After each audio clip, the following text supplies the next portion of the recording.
All right, good afternoon, everybody. Welcome back to another live stream. Today's going to be a fun one. We're going to test out some new things displayed by OpenAI. So to be completely transparent, I'm not exactly 100% prepared for today. Usually I like to have all this code pre-written and everything. I did get about half of it done, so we still got a lot to do, and we'll still show you, we'll work through some of the other things together, some of the features that I didn't get to do. But I thought it'd be fun to explore these new features in a different sort of capacity than how OpenAI shared them. So for a little bit of context, OpenAI had their keynote this last Monday, where they shared all of their new announcements about everything. It was a very standard sort of keynote, and this is totally fine. So when I mean a standard sort of keynote, if you think about like an Apple keynote or like Google's presentations, it's really just talking about the new features, but it didn't show the actual code itself per se.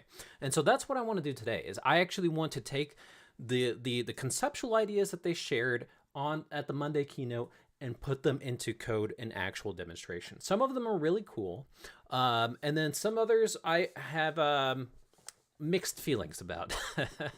So, and some of the other things that we'll talk about today include, some of the things that they didn't necessarily share on stage, or maybe they did and I just can't remember. I watched the keynote twice. I'm probably going to forget things that they talked about. But yeah, let's go ahead and just jump into things. So let me go ahead and share my screen. Where's that button at? All right, so this is just a clean Jupyter notebook. We're going to work out of a Jupyter notebook today. So the first thing we're actually going to start off with is we're going to talk about something that they didn't announce on stage, and that is a major update to the Python client library. So if you're like me, you don't necessarily have to interact. There are three basic ways you can interact with the OpenAI API. You can do a straight sort of curl call, or however you want to call that, a straight sort of like CLI call through the API. I believe there is a JavaScript library, or if you're like me, you would prefer the Python library. So the Python library was recently upgraded from the 0.x.x phase into the 1.x.x phase, and it brought some new things to it. And for better, and I don't want to say for worse, it's just growing pains right now. Growing pains because their documentation isn't super clear on this sort of thing. So let me actually go ahead and show you, maybe I have like an older notebook in here that we did from a previous stream. Why are these notebooks empty? Come on, we gotta have one in here. All right. I'm surprised I don't have one in here. Okay, well, let me find. I mean, we could just do this on the fly, though. That's not a problem. Okay, so I'm going to go ahead and intentionally downgrade my version of OpenAI, the Python client, and then we're going to upgrade it, and then to show the difference. So the way I'm going to do that is pip install. I believe the last version I had was 0.28.1. Okay, so what that's going to do is do all this fun stuff here. All right, so now if I do import OpenAI, and then, so in this case, we actually did not instantiate any sort of clients or anything. We will set some parameters in here for like things like our API key. And so actually, let's go ahead and do that. Like, let's go ahead and import. So if you know me, I keep my keys in a YAML file that is not pushed up to GitHub. This is not the best enterprise way of securing your keys. If you do secure your keys or anything like that, you should use some secure location like AWS Secret Manager, HashiCorp Vault, something like that. I'm just kind of being a little bit lazy with my stuff here. But let's go ahead and load in my keys. So I think I did actually have a little bit of code that I can reuse from this other notebook. Okay, so I'm going to load up my keys from here. And then it was OpenAI.API key equals keys YAML and then API key. Okay, and I think that's all we needed to do.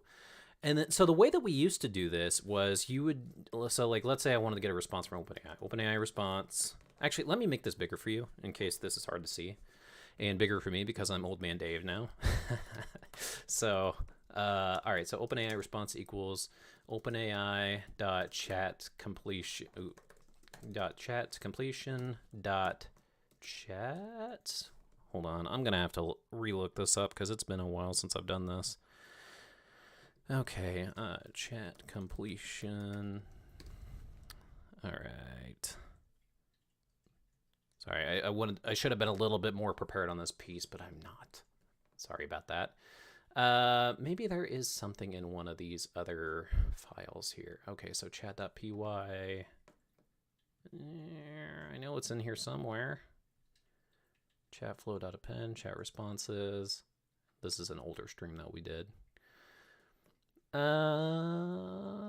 Chat flow. Am I not calling?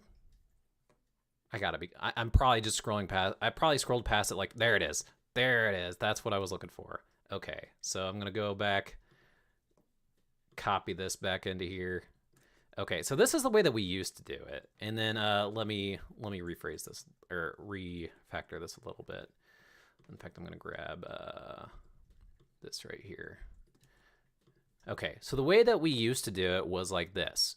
And this technically still does work. It's just that things are different now if you upgrade your library. And I'll make that clear here in a second. Okay, so chat. So we are calling the GPT 3.5 Turbo, asking it to write a poem about how much Jar Jar Binks loves Anakin Skywalker. I know, I'm silly in that way. So the one thing I also need to note in this stream is Sam Altman's even admitted this, with all the recent announcements that's happened this week, they've had some issues with API maintenance in terms of like there was like a major outage on Wednesday. And like this is running kind of long. Like this should not be that long. And maybe I should just stop it and have it write a haiku or something silly like that. This is really long. Ooh. Why is it being so long? So I hope in this stream that we're not affected by these issues today. In fact, let me just go ahead and check on the OpenAI status. OpenAI API status. What's going on here? Do we have any outages or anything today? No outages, but yeah, so you can see here where like the API was went down pretty bad the other day. Okay, so wow, this is still running? Oh my gosh. All right, stop that. All right. Write me a haiku. So haikus are much smaller, which is why I choose to use haikus sometimes. All right, there we go. 3.11 seconds. All right, there we go. Okay, so you could see this. So this is the response object that we get back. It's basically just a JSON object, and it includes some of the metadata and stuff about what we did here and the usage with the tokens and whatnot. And so you can see Anakin, my friend, with Jedi skill you ascend. So that is 7 syllables. Yep. Love till the end. Yeah. Okay. So that's all correct. So that's the old way of doing it. Now I want to show the new way of doing it. And this way, so what I'm going to do now is I'm going to come back here and I'm going to upgrade to I'm just going to upgrade to the latest version. I believe it's 1.2.0. But we shall see here and say, oh, 1.2.3. Okay, looks like they've issued a couple little updates since I've last used it. Okay, so the big difference with this now is, so you can see here how we set or there's two big differences. Number one is you can see how we just set the API key here. You might be familiar with working with Python clients. So if you're familiar with like AWS, for example, AWS has a Python library called Boto 3, and if you want to interact with any of the services like S3 or SageMaker or whatnot, I actually showed this off in our previous Bedrock stream. You instantiate a client object, and then you basically refer to that client object anytime you want to make a call out to the actual API. And so there is a good side to this. The good side to this is, let's say for whatever reason you want to call. So let's say you're using Azure OpenAI specifically, because Azure OpenAI, you can kind of have your own version of an API, if you will. And let's say you have one version of Azure OpenAI over here and another version of Azure OpenAI over here. Well, now you can call these using the different clients within the same Python script, if that makes any sense. So that was the problem with this here, is if I set this here, so like the actual way to set this would be, like if I was using Azure OpenAI, would be API, maybe it was version, and then you put like my or HTTPS, whatever, your API URL there. And the problem with this is then you were stuck like within the same Python script. There would be no way to change it. So this is actually a change for the better, I would say. And so the way that we now can interact with this, so from what we need to alter here is we need to go from OpenAI, import OpenAI.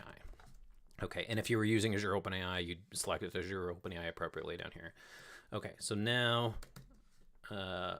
why from cannot open? Why not? Ooh, cannot open name OpenAI from OpenAI. Did I spell that wrong? From OpenAI, import OpenAI. I might downgrade this to the version that I'm familiar with. Okay, so I was using 1.2.0 the other day. They're making rapid changes clearly. So all right, let's see if this is gonna work now. Okay, maybe I just need to restart my kernel. And let's go ahead and put this back on 3 then. Okay. Hold on just a second. It's hot in here, and I'm gonna turn on the fan.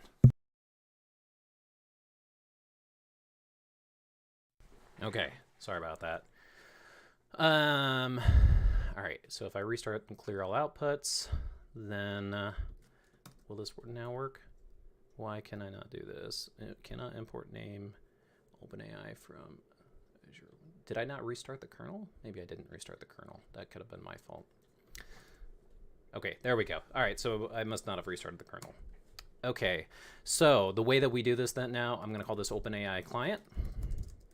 Actually, I'm doing things out of order here. I need to move this cell down. All right, and then we can actually delete this cell now. All right, so OpenAI client equals OpenAI. And then, so I actually set the API key as an environment variable here. So I need to import OS. All right, and then the way that we do that is os.environ OpenAI API key equals keys YAML API key, right? Oh, I restarted the kernel, that's why. Okay, so now let's go ahead and delete this out. So things have changed now, or actually, I wish I wouldn't have cleared that out. I am a little bit frazzled today, clearly. All right, I don't need this cell anymore either now. Okay, so this is how you instantiate the client. Now, if we want to make use of this client, there is a little bit of a syntax difference here, a little bit. It's not crazy different, but it is different. So what we're going to do here is we're going to go OpenAI client, and then we are going to, sorry, I'm just referencing my other screen here just so I'm making sure I do this right. So now it's chat.completions.create, and then we can set our model. So we're going to set it just to GPT 3.5 turbo, and then let's go ahead and create a messages. So the parameters, as you're noticing, are the same pretty much. All right, so I'm going to call this role is user, and then what do we want to ask it, folks? By the way, I am accepting questions across YouTube and LinkedIn. If anybody has any questions, feel free to drop them in the chat, and I will be happy to answer those. All right, so let's just say content. Write me a haiku about Taylor Swift. Okay, and the reason I'm selecting haiku is obviously they're small,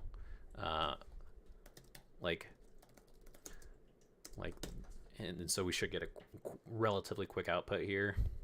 Okay, and if you're wondering why Taylor Swift is, so my drink of the day, usually I have like a big Polar Pop with me. My drink of the day today is just water, but I have it in this like Taylor Swift Eras Tour cup. And the only reason I have this is because I took my daughters to see the Paw Patrol movie last week. My daughters are 5 and 6 for context. And when we got popcorn, this was the cup they gave me. And for some reason, I really love these big movie theater cups. Like, they sweat really bad. Like, I don't know if you could see the condensation on that, but I really love these cups. So that's why I just decided to select this. All right, that took longer than it should have. But anyway, so let's go ahead and look at now what this is. So you can see now, this is no longer a JSON object. This is a special, here, let me move my head out of the way. This is a special thing that is now updated as part of this new library where it's like this special object here. Now, it contains basically the same information, but the thing that's a little bit disappointed me, and this is what I was talking about with the growing pains, is let's say I was reliant on the old JSON structure way. And, you know, I was used to using that. My downstream code was parsing information out of that way. How if I didn't want to update that downstream code and I just wanted to use the old JSON format, how would I do that? And the answer is I don't know. And the documentation is not clear. In fact, I'll even show you. So we come to the documentation.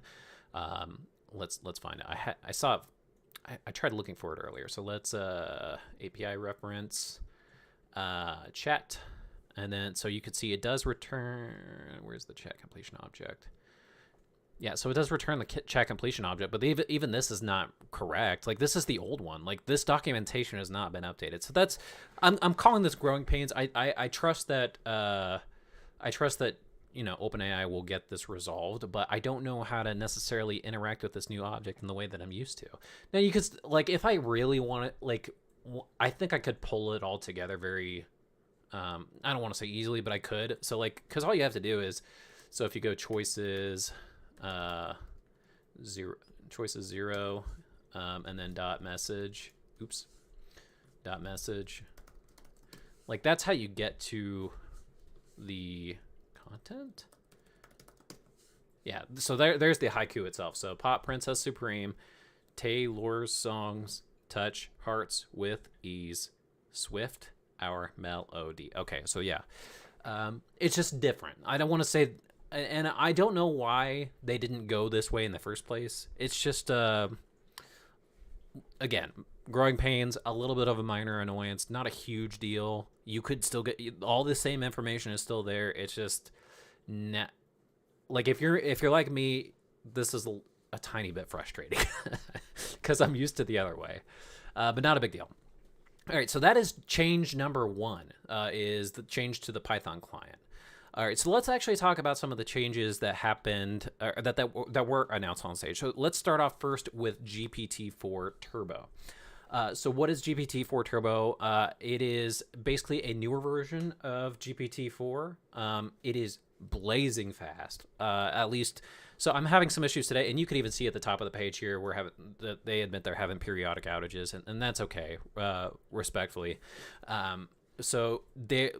when I was testing this the other day, I was getting blazing fast responses. And then the other big thing is that the models have now been updated to be able to return information beyond the September 2021 cutoff date. So if you recall, the original GPT-3 model and GPT-4 models were trained on data up to September 2021, which means that if you asked a question like, when did Queen Elizabeth pass away? So Queen Elizabeth passed away last year in 2022.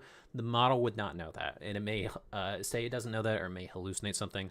Now the models do know that. So let's go ahead and just demonstrate that really quick. So OpenAI response equals OpenAI client. So .chat .completions .create, not crate.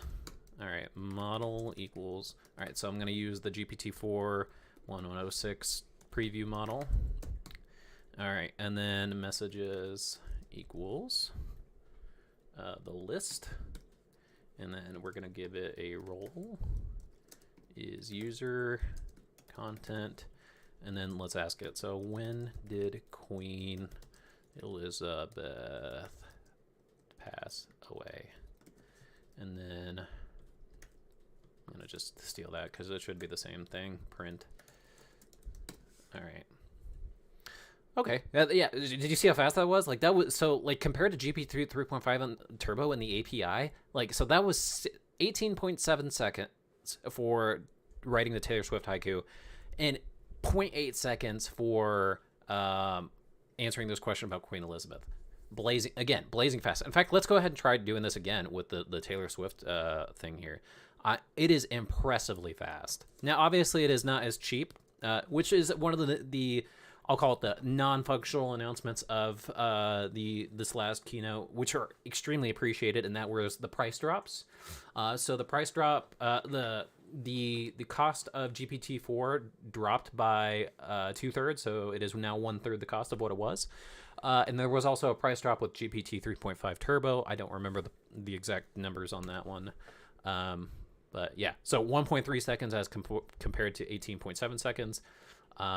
Swift melodies rise, heartstrings plucked,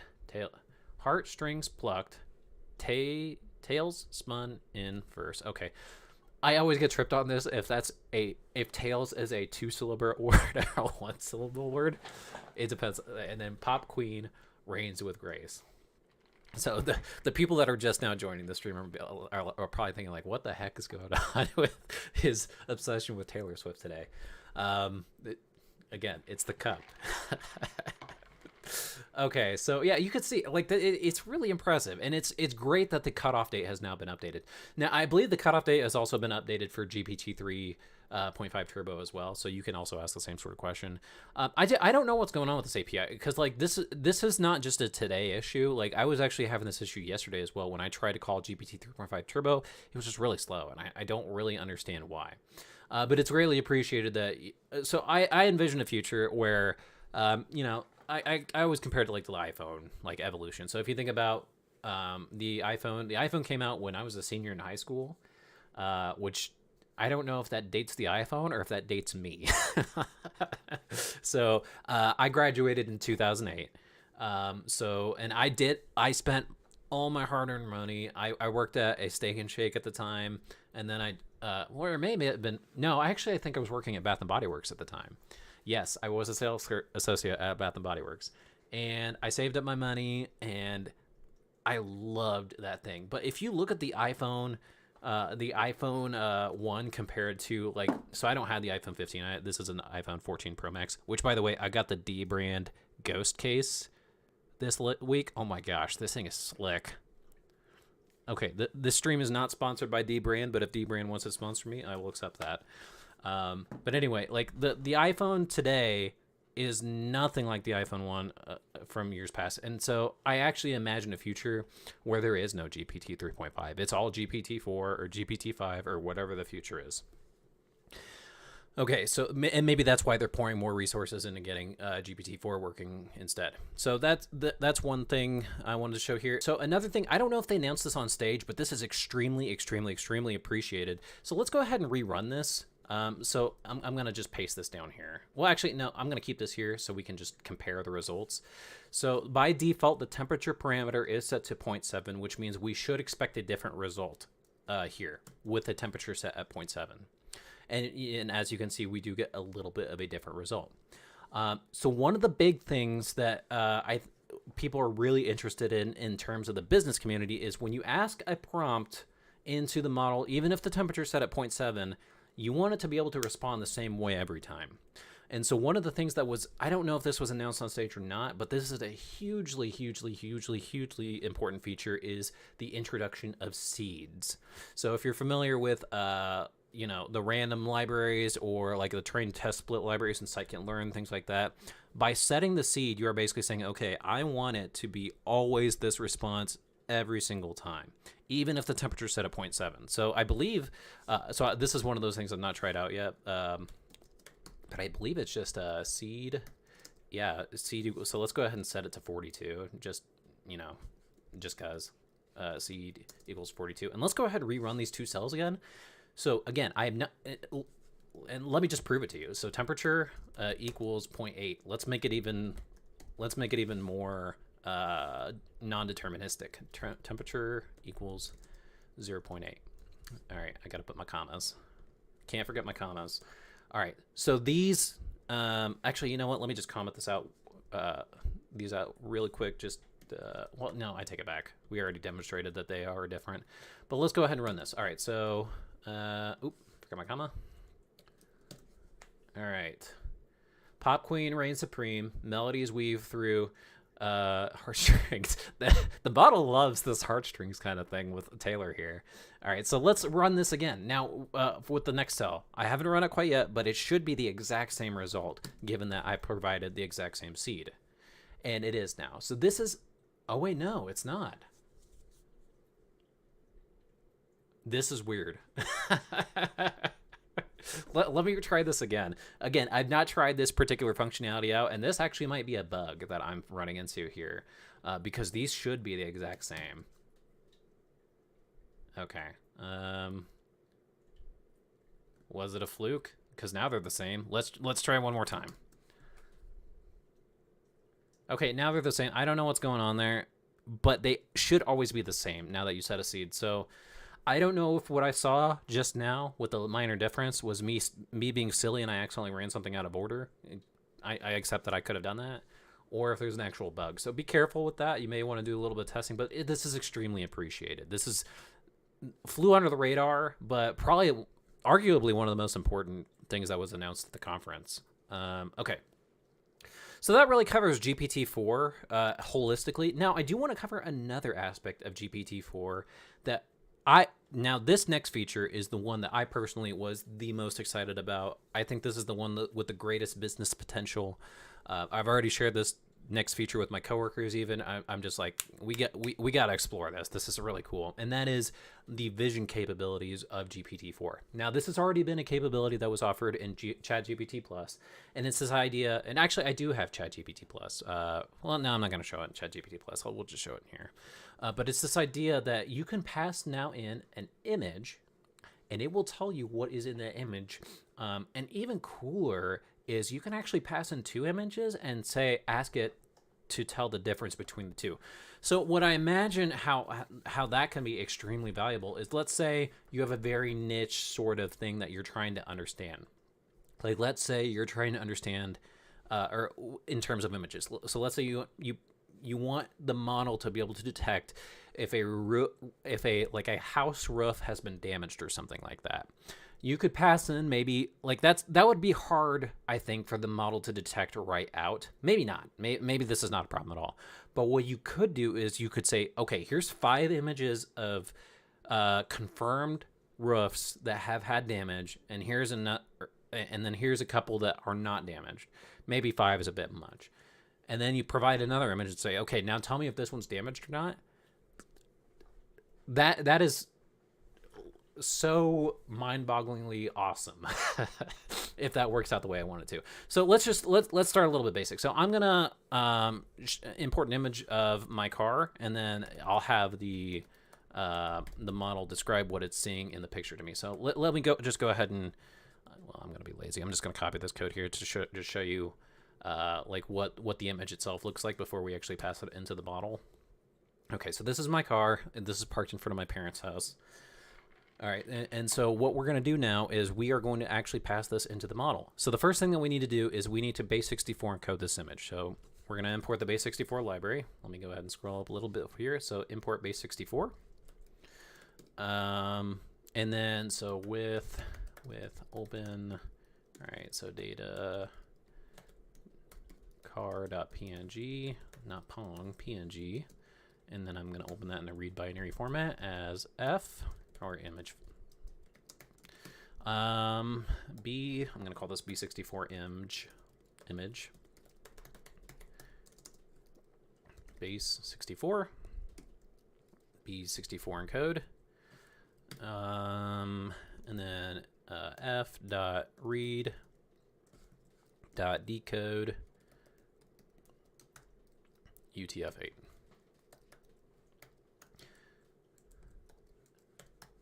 Oh my gosh, can I put that dash there? Okay. All right, so let's go ahead and just print this out really quick just to show you that this is just a base 64 encoded string now. B64 image. Okay. Yeah, for some reason you can kind of see it as I kind of mouse around. Like, for some reason the VS Code doesn't like to display these long strings like that, and that's okay. So the way that we do this is, so let's go ahead and start basically the same way that we've done things so far. So that is OpenAI response equals OpenAI client dot chat dot completions dot create. All right, so same thing so far. Now we do need to select the appropriate model. This is still technically in preview mode. So preview. And this is how you actually pass it in. It's a little bit interesting. So we do pass in the messages. So we do pass in illicit messages. And this is where things get a little bit different. So we're going to pass in the role is user, but the content is going to get a little bit different. So we are used to today where the content that we pass in is just some like random string of letters. Now we're going to pass in a new list. a new list, and this is going to contain both the text of what we wanted to ask and then the actual image itself. So let's go ahead and do the text of what we want to ask. So all right, so type is text, and then text is let's say explain to me what is in this image. Okay, so that is the text itself. Now here is how we actually pass in the image. And what we need to do here is another little dictionary. Type is going to be, this time it's going to be image URL. Don't let this confuse you. There, you know, even though we're not, this isn't technically a URL in the sense that you're used to, like the apple.com or google.com, whatever. Instead, it's going to be this image, this base64 encoded image. So image URL is URL. And then we're going to do an F string here. F data image JPEG. I know this is not a JPEG, but this is what the syntax is. Colon base. Wait, is that a colon or oh my gosh, old man Dave needs his glasses for a second. Nope, that's a semicolon.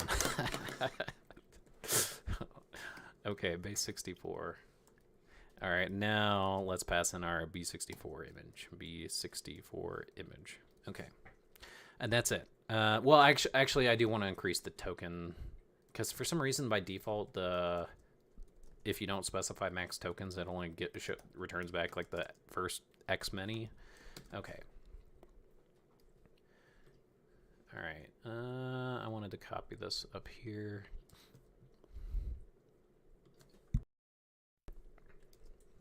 Okay. All right, so let's go ahead and read this out now. So this image displays a blue Tesla Model 3 electric car parked on a driveway in front of a brick house with arched windows. Yep. As you can see, yep. I don't know why that's rendering weird. Okay, there we go. So my car in front of a house with arched windows. Yep. All right, the Tesla logo is visible on the front of the vehicle. I guess so. I mean, it was hard to see, but sure. Yeah.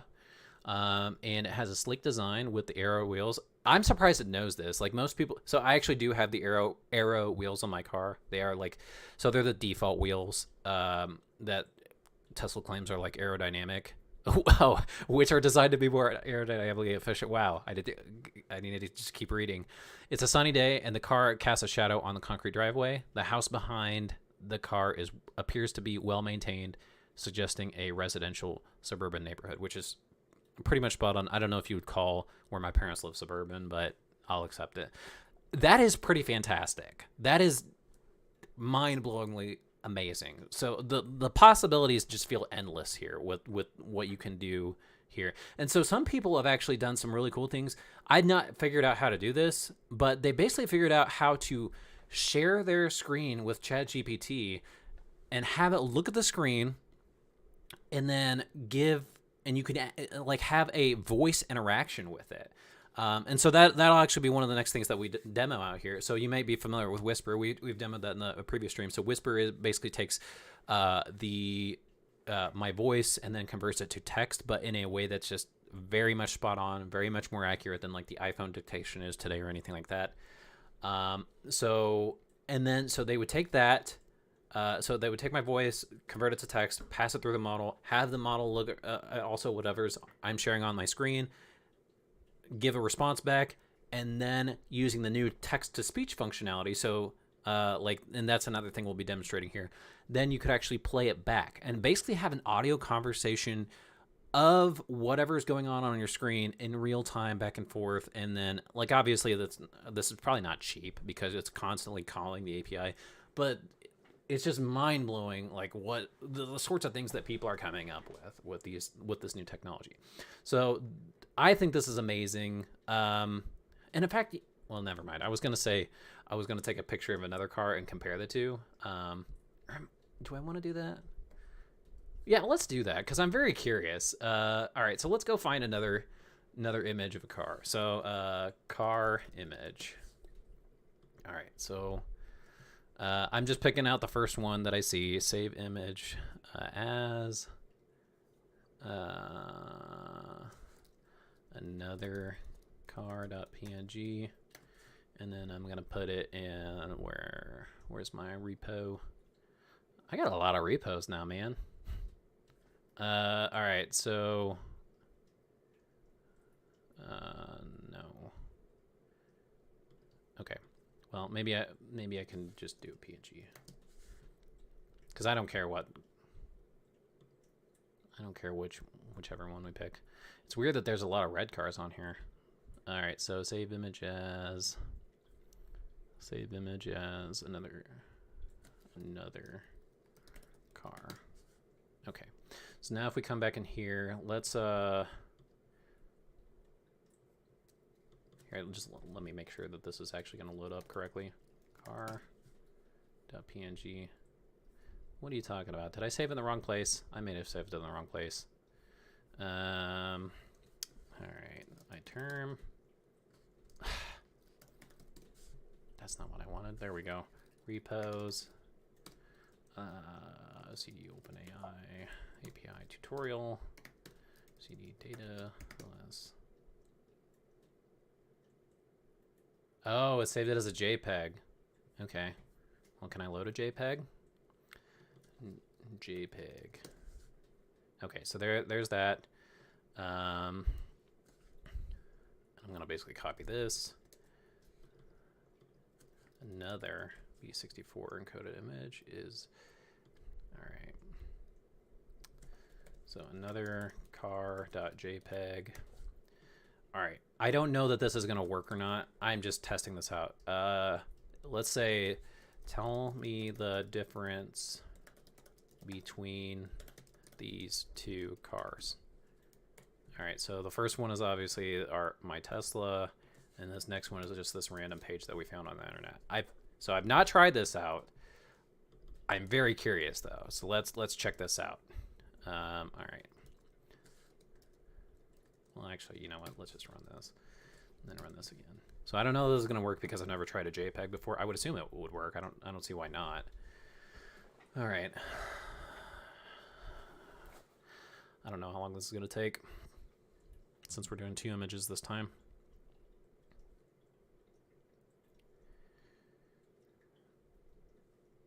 All right, while this is running, I don't know how long I want to let this run.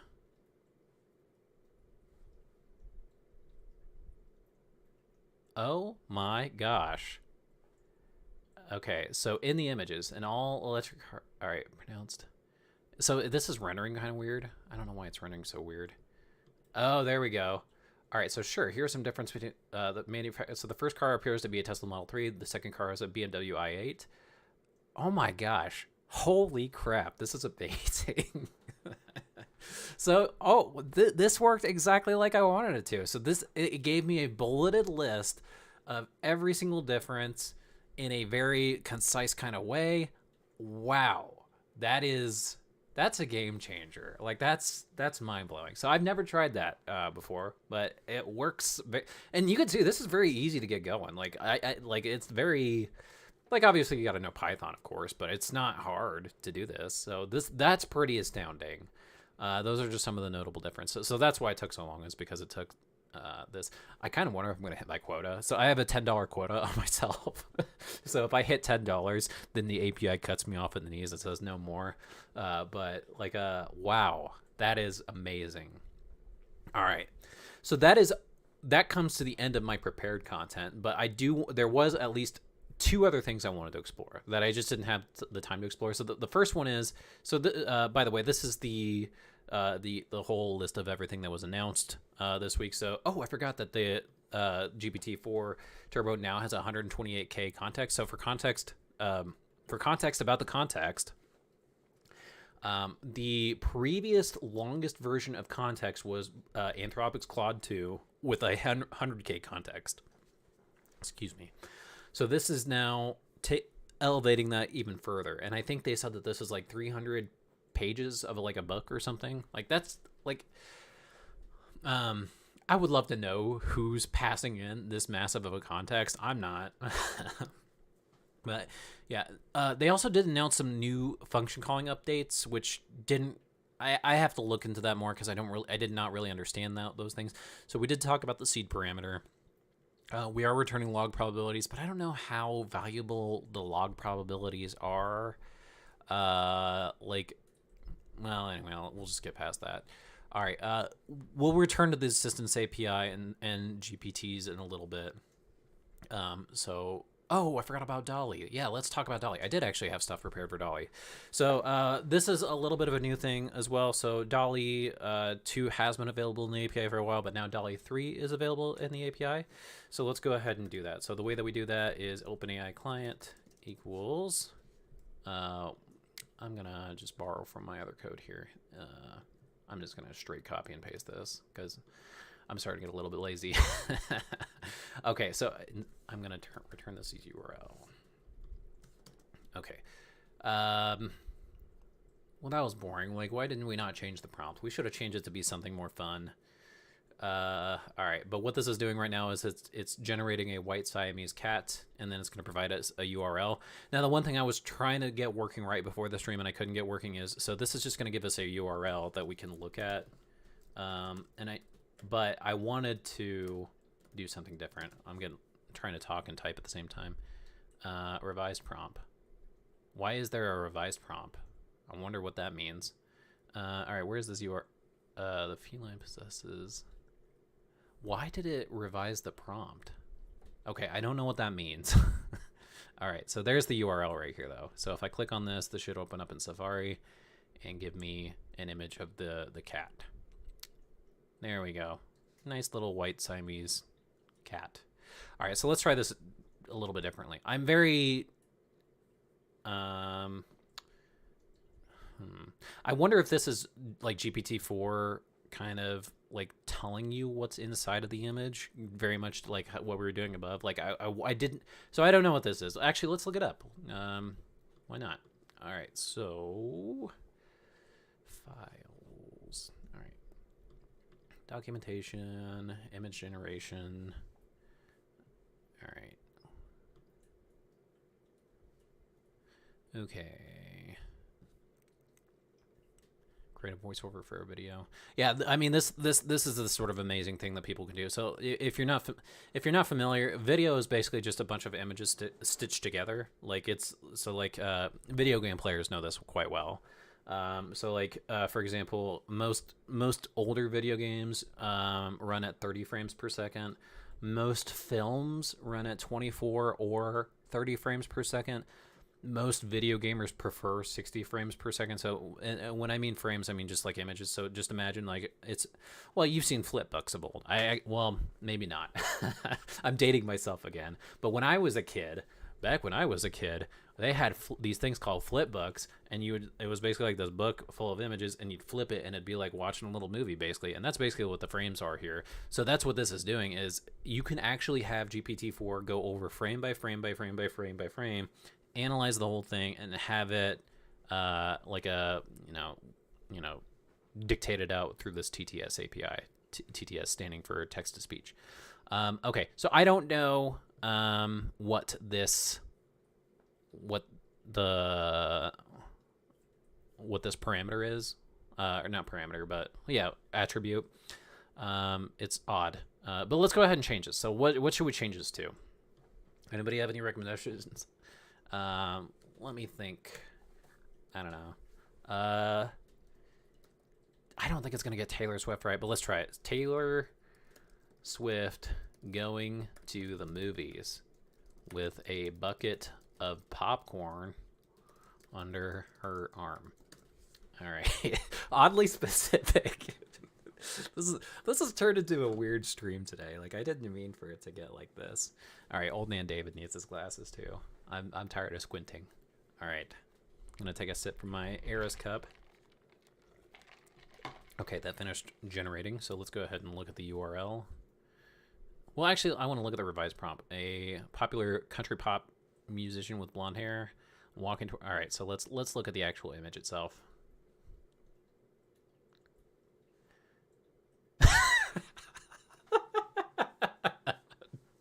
Okay, maybe this was just a little bit too specific by asking it for a proper noun.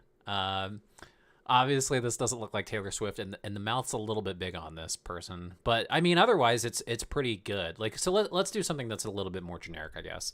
I'm gonna say a man. No, a child throwing a baseball. How about that? I don't know why that came into my head. It's not like I'm a baseball person or anything like that. Okay, so let's try this again. And the one other thing I for sure want to demo in this stream today is the TTS stuff, which again I did not have the chance to actually demo out on my own. So we'll see how that goes. I'm just checking some stuff. Oops, was not paying attention there. All right. So let's try this one. Okay, yeah, that's pretty spot on. Wow, this image is just a little bit astounding to me, just because. So right before the stream, my wife was telling me that my daughter wanted to have a little play date with one of her friends, and her friend looks exactly like this kid. He's a super nice little guy. But yeah, and that's pretty good. Like well, I guess the stitching on the baseball is a little bit weird. I mean, if you look at it very closely, like it's not quite perfect, but this is pretty good. Like, I believe that Coca-Cola has a campaign going on right now that is, so Diwali is this weekend. Happy Diwali to all my Indian viewers. I gotta get some samosas. I love the samosas. But anyway, I believe Coca-Cola has a thing right now where you can generate images for Diwali with Coca-Cola. In fact, let me Google that. I believe that was announced. Coca-Cola Diwali.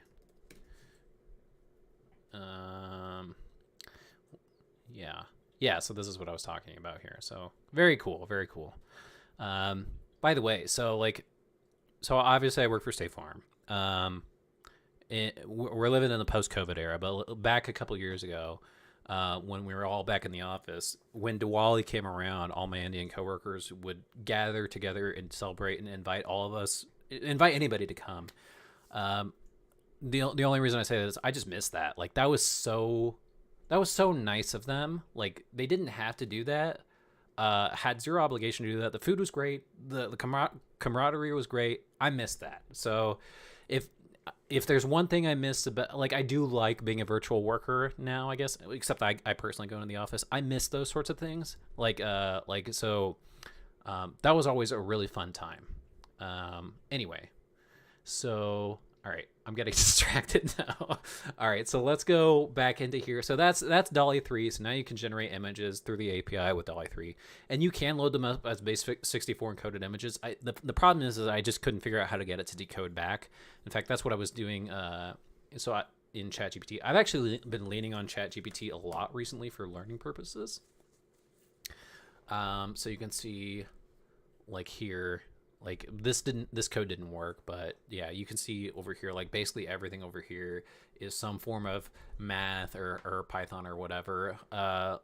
Yeah. So, okay. So let's look at the TTS stuff, but I don't know if this TTS stuff is going to necessarily work on the stream, just because, I don't know if you all will be able to hear the audio, but I want to try this out. So, TTS, text to speech. So now you can provide a little bit of text, and the ChatGPT will be able to provide back some speech to you. All right, so let's find the again, this is the first time I've ever actually done this piece here, so I have not actually tried this documentation out, but let's try it out. Input TTS1. Oh, I see what it's doing. Okay, interesting. Okay, so it's actually just saving it to the file. All right, so let's try this. Let's just copy this as is, because why not? All right, I'm gonna copy this. I'm gonna put this here. I do need to import this library here. Import from pathlib, import path. From pathlib, import path.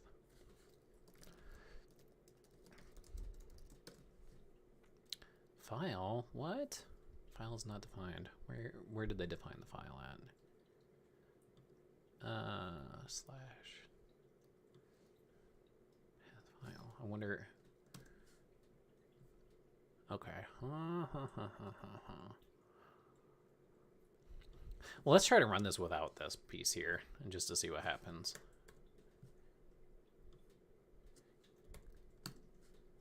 Client is not defined. OpenAI.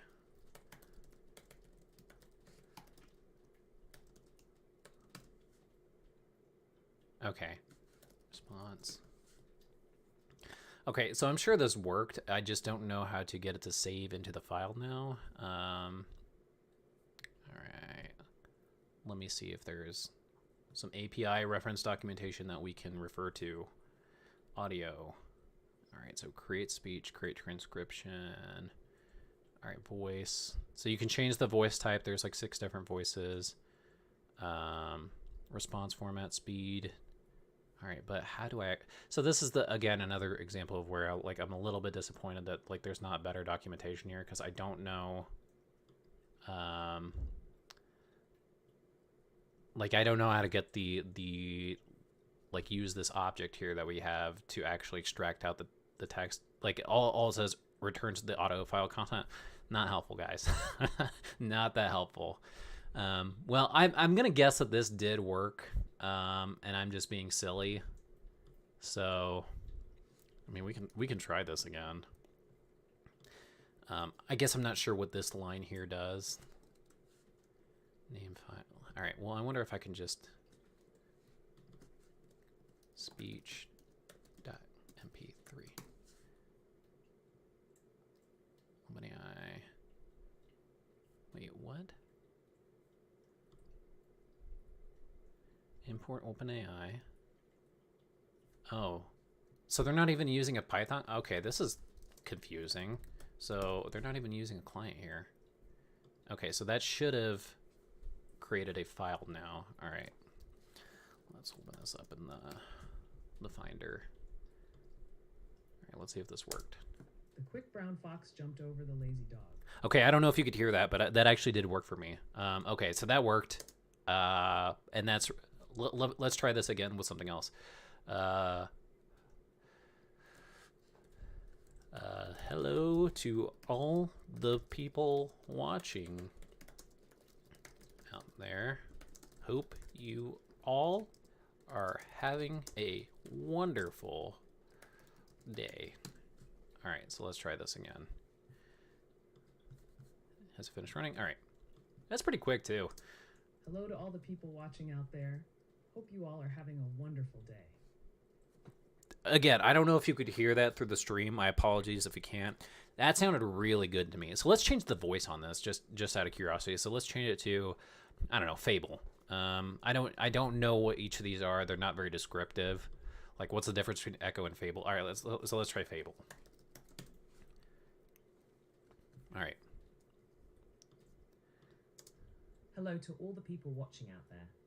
Hope you all are having a wonderful day. Okay, I don't know if you could hear that. That was more. I don't.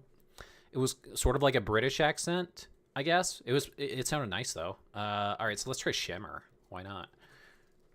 Shimmer. Okay. Hello to all the people watching out there. Hope you all are having a wonderful day. That sounds so good. Like, that sounds way better than like any of the other TTS services that I've used before. So that's that. And then you could even set it to a certain speed. So let's set it. Out of curiosity, speed equals what are the options? 0.25. Select a value from. All right, so let's do 0.25 to start off with. 0.25. All right. Okay. I don't know why that one took a little bit longer, but let's try that. Hello to all the people watching out there. Okay. Hope you all are having a wonderful day. Wow. All right.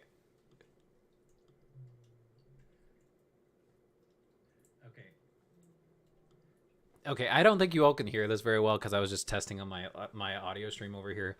I think you could very quietly hear it, but that was extremely slow. But so okay, so this apologies that the audio isn't coming through quite as well as I would prefer it to, but I mean, that's still pretty good. Like, that's still pretty cool. All right, so let's go back and talk about, I think that's all I'm going to cover in terms of code today, but I do want to talk about the one thing that I have mixed feelings about, and that is this assistance API. The assistance API is basically like OpenAI's attempt at creating autonomous agents or agent-like experiences, as they note. And then the other thing that, so this is the one thing that actually burns me to no end, and that is, so they're calling the assistance API here, but in the actual UI. So let's go back to the UI. All right, sorry Taylor. All right, so if you go into here, they're creating these new things called GPTs, and so if you know what GPT stands for, GPT stands for Generative Pre-trained Transformer. It is a general term, and basically OpenAI decided they were gonna co-opt it for their own use. And so what these GPTs are is basically a way to, well, let's pick out Math Mentor here. It's basically a way to save prompt engineering in a very specific way. And then also integrate it with other tools. Like, I would imagine behind the scenes, it's not letting me see it here, but I would imagine this Math Mentor behind the scenes is also making use of the plugin, the former plugin functionality. So the former plugin functionality, I think they're kind of transitioning that now. I think they're calling those integrations now or something like that. This is very similar to the integrations that we played with in LangChain before, but basically you can ask a question and then the agent, if you will figure out what tools it needs to use to solve a question. So all right, so I'm just going to pick out this random one here. So I don't know what this is using behind the scenes because we can't see, but I do know that Wolfram Alpha is like one of their big partners. So actually, this kind of looks like it's just using the model only. But basically, you can create your own thing where it's like prompt engineering plus tools, and kind of try to get it to like figure out whatever question it is on your own. So like if you ask a specific math question, it might use the model itself, or it might use Google, or it might use Wolfram Alpha or things like that. The thing about this is the thing about this is I am not sold on agents yet. Like not on, let me rephrase that. I am not sold on the concept that agents are a viable thing that anybody should be pursuing today, even with GPT-4. So a few weeks ago, I tried to do a live stream in LangChain to create my own agent, and I could never get it working. And I actually never did actually do the stream. I think I canceled the stream and ended up doing something else. And I guess I just don't understand the purpose of agents, at least in today, because like if you think about like a business process, your business processes are always going to be relatively fixed. Like so let's say, let's take a standard McDonald's drive-through example. The business process there is car drives in, person takes the order through the drive-through, the car pulls forward, takes the payment, pulls forward again, gets the food, goes. It's not as like, so with the whole agent idea, is, so let's break those down into like the individual integrations, if you will. So you have the order taker, you have the payment taker, and you have the food giver. The idea of an agent is that whenever you ask a question, it would know at the point of that question which one of those it should do first. And that is absurd in the scenario that I just described. You would never pick up your food, then order it, and then pay. Or you'd never pay, then pick up your food, and then order it. It's always going to be order your food, pick it up, or order your food, pay, pick it up. And so in that case, you don't need an agent. You just string them together. So, and that's what something like LangChain is really good at, is just stringing them together in a very specific way. But trying to have an agent kind of try to figure that out for you, it's probably going to screw that up. Like in that same McDonald's scenario, it's probably going to say like, okay, demonstrate an example of me ordering a Big Mac. By the way, I don't really care for Big Macs. I do like McDonald's. Like their fries are pretty good, but not a Big Mac guy. But anyway, If it's a demonstrate to me what it's like to order a Big Mac, it could get that out of order. It could say, first you pay, and then you order your food, and then you pick it up, which is the wrong order. So I just don't get why we care about agents. Like, and I could be very, very naive about that. Like, I think now let's envision in the future where these models are far more complex.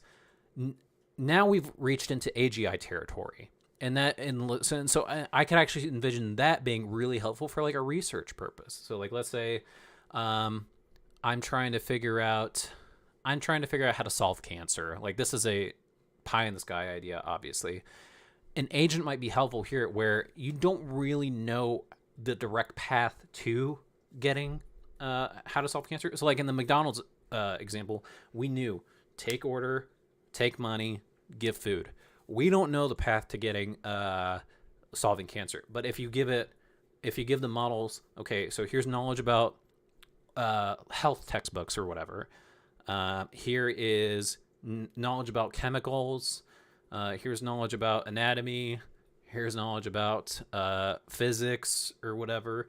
It can maybe use those for, and along the way, just kind of pick out things as it sees fit to kind of try to piece the puzzle together. I don't know if what I'm saying makes sense at all. So in that sort of scenario, it could make sense. I just don't see in a standard cut and dried business scenario where an agent's really the best option. But again, I could be very naive about that. And so that's what the Assistance API is doing also as well, if I understand that correctly, is so you can create a GPT natively here through like a no-code thing. So or like using natural language and stuff. And so you can actually set configurations on here for interpreters or actions or whatever. But you can also basically, so this is the UI version of it, and the Assistance API is more or less like the API version of that. Okay, so let me go back to here, and I'm not even going to try to code this because I'm my voice is starting to go, and when my voice goes, that's when we know we gotta call it a day. All right, so let's go to the Assistance Playground though. Out of curiosity, I've never looked at this, and I don't even know if it's gonna work. They might have some high traffic right now or something. All right, so create instruction. Yeah, so this is basically the same thing. It's just in code form. The one thing that somebody noticed on X is that because you can upload your own files or whatever. So the way that Sam Altman demonstrated this was he uploaded he created an assistant or a GPT that would help like startups and stuff. So if you don't know, Sam Altman is like, I don't remember his precise title, but he used to be one of the big people in Y Combinator, and Y Combinator is like an incubator for startups and stuff, which is why, honestly, why OpenAI is doing so well is because Sam Altman's got such great experience from Y Combinator and seeing what works well in startups and what doesn't. And so what he did was he uploaded a speech that he gave, like a longer form speech that talked about like what are the sort of things that you need to be mindful of whenever you're talking about like helping out a startup. Somebody noticed that when you upload that, obviously that is a file that is being saved somewhere.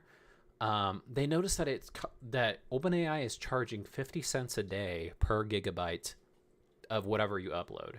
And that doesn't seem like much, but you really can't, if you really want to get specific with these things, if you really want to get specific with uploading files, you might want to upload images, you might want to upload video or something. 50 cents a day, that's steep. That's really steep. So per gigabyte. So if you got 10 gigabytes, what is that? $5 a day. Every single day. So what is that? What is 365 times 5? That's almost $2,000. That's $1,825. That's steep. And so that's part of the reason I'm not covering this is again, mostly because I'm lazy, but also partially because I don't see the value in that today. And then the other thing also is people are on the internet, you'll see right now saying like, oh wow, like OpenAI really changed the world with this thing where they're going to have their own app market and stuff. I don't know what to think about that.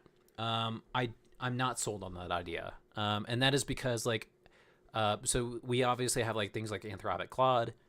We have Google Bard, other things. I don't know how many people are going to specifically, like, Apple got away with this because Apple was with their App Store, because Apple already had their products for like 20 to 30 years already, well ingrained. So it was a no-brainer for people to use the Apple App Store. I don't think that, I'm a little bit doubtful that people are going to want to use a ChatGPT store. Like, they're just a little too new. Again, I could be totally wrong about this. I guess the one cool thing about this is that they did say that this functionality could be baked into ChatGPT Enterprise, which if you are using ChatGPT Enterprise, then that could be really valuable. Like, you could create your own GPT very specific to a business function for that. But again, that just locks you into the ChatGPT OpenAI ecosystem, and I don't know. I don't know if that's really going to catch on that well. But we'll see. I could be wrong about that. All right, let me just check the announcement thing to see if there was anything else that I wanted to cover that I didn't cover. Pricing. Also, I guess we did not test out Whisper v3, but we've tested out Whisper before. Copyright Shield. I don't know about this. So this is just a concept. There's actually no functionality here. The Copyright Shield is basically like saying, okay, whatever is produced by the model, if there is a copyright issue, that OpenAI will cover all the legal bills and stuff. I don't know. I feel like there's got to be a ton of asterisks on this thing that's just like, except for this, except for this, except for this. Like, I'm like, somebody compared it to like what if if Tesla had a copyright shield that was like, oh, if I hit a kid using autopilot, then they would cover that. I don't think Tesla would ever cover that. I don't know. I'm not sold on this thing. I would not rely on this thing. So, I mean, it's not, I like the idea. The idea is great. I'm not convinced. Okay, that's really it for today. So I hope you all enjoyed the stream. I hope you all enjoyed the new features. I don't have any other streams planned at the moment. Trying to think if there's anything I want to do in the near future. I don't know. I am like, some of these things though that are genuinely cool. Like the biggest thing, the two biggest things in my mind that were announced were the seed parameter, so being able to get reproducible outputs every single time, if it actually worked. But that could have been my fault. And the whole GPT-4 vision thing, that's a game changer. Like, that is, especially it now being in the API, that's a game changer. That is so awesome. Okay, I'm calling it there. Hope you all have a good weekend, and I will see you in, sorry, I'm looking for my closing screen. I will see you in the next one. Bye.